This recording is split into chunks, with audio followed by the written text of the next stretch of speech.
धुळ्यातील वडजाई रोडवरील अतिक्रमण मोहीम तात्पुरती स्थगित, नागरिकांच्या आश्वासनानंतर महानगरपालिकेचा निर्णय। धुळे शहरात आज महानगरपालिकेच्या वतीने वडजाई रोड परिसरात अनधिकृत बांधकामावर मोठी कारवाई केली जाणार होती। यासाठी प्रशासकीय पथक आणि पोलीस फौजफाटा घटनास्थळी दाखल झाला होता। मात्र कारवाई सुरू होण्याआधीच अतिक्रमण धारकांनी स्वतःहून अतिक्रमणे काढून घेण्याची तयारी दर्शवल्याने प्रशासनाने ही कारवाई तात्पुरती थांबवली आहे। या संदर्भात अतिक्रमण निर्मूलन पथकाचे प्रमुख प्रसाद जाधव यांनी स्वतः माध्यमांशी संवाद साधून ही माहिती दिली आहे।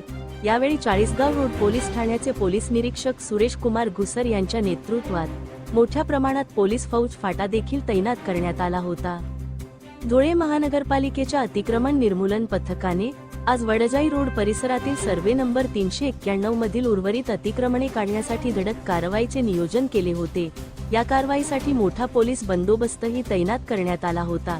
मात्र जेव्हा पथक कारवाईसाठी पोहोचले तेव्हा संबंधित अतिक्रमण धारकांनी पुढे येत प्रशासनाला विनंती केली, आम्ही स्वतःहून हे अतिक्रमण काढून घेतो असे आश्वासन त्यांनी पोलिसांच्या उपस्थितीत दिले। या विनंतीचा मान राखत आणि नागरिकांनी स्वतःहून अतिक्रमण काढण्यास सुरुवात केल्याने अतिक्रमण निर्मूलन पथकाचे प्रमुख प्रसाद जाधव यांनी ही कारवाई तुर्तास थांबवण्यात आल्याचे स्पष्ट केले। नागरिकांच्या या सामंजस्याच्या भूमिकेमुळे सध्या तरी या परिसरातील कारवाई टळली आहे।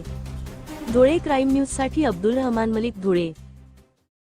निर्मूलन पथक प्रमुख प्रसाद जाधव आज रोजी वडजाई रोड सर्वे नंबर 391 येथील उर्वरित अतिक्रमणांचे बांधकाम काढण्यासाठी कारवाई निश्चित झाली असता सदर अतिक्रमणधारक यांनी पोलीस बंदोबस्त असताना विनंती केल्यानुसार आम्ही स्वतःहून अतिक्रमण काढून घेतो।